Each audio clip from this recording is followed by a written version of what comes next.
से बोलो शिव शंकर भगवान की। अकेला म्यूजिक बजे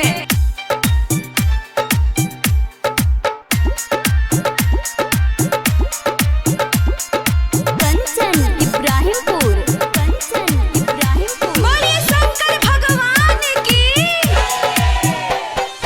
कन्हवा पधइली काबर औरी चली पैदल।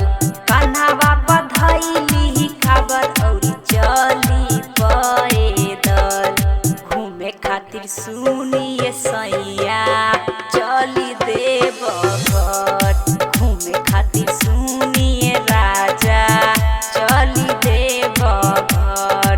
घूमे खातिर सुनिए सैया।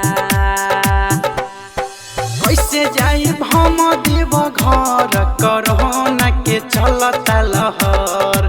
कैसे जाई धमी देव घर करहोना के चलता लहर। काहे खाती कहेलु संगे घूमे के देव घर। काहे खाती कहेलु चली संगे देव घर। काहे खाती कहेलु धनिया। बोला बोला बाबा गरीबनाथ की।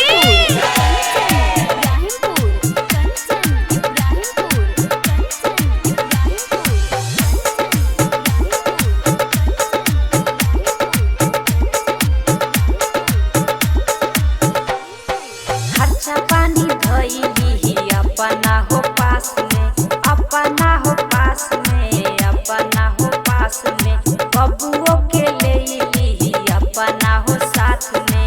अपना हो साथ में अपना हो साथ में। दानी हवे सुना भोला दानी मन के पूरा करी सपन। लॉकडाउन में खत्म भइल नौकरी तोहरो बात खबर। पैसा के कमी बा धनिया कैसे चली देव घर।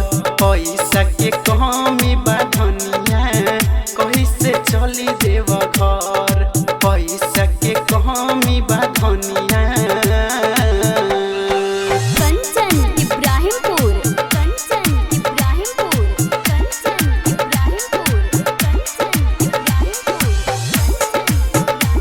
बोलिए शंकर भगवान की। अवधेश अकेला मानिल तू बात हो। मानिल तू बात हो। मानिल तू बात हो। साहिल सन्नी सुजल सुलभ चाले एक साथ हो। चाले एक साथ हो। चाले एक साथ हो। हिंदू यादव कहत बारे बाटे राहत के खबर। 6,000 रुपया देता है मोदी सरकार। चल चल घूमल जाई संगे देव घर। बबुओ के ले लए धनिया घूमल जाई देव घर। बबुओ के ले लए धनिया।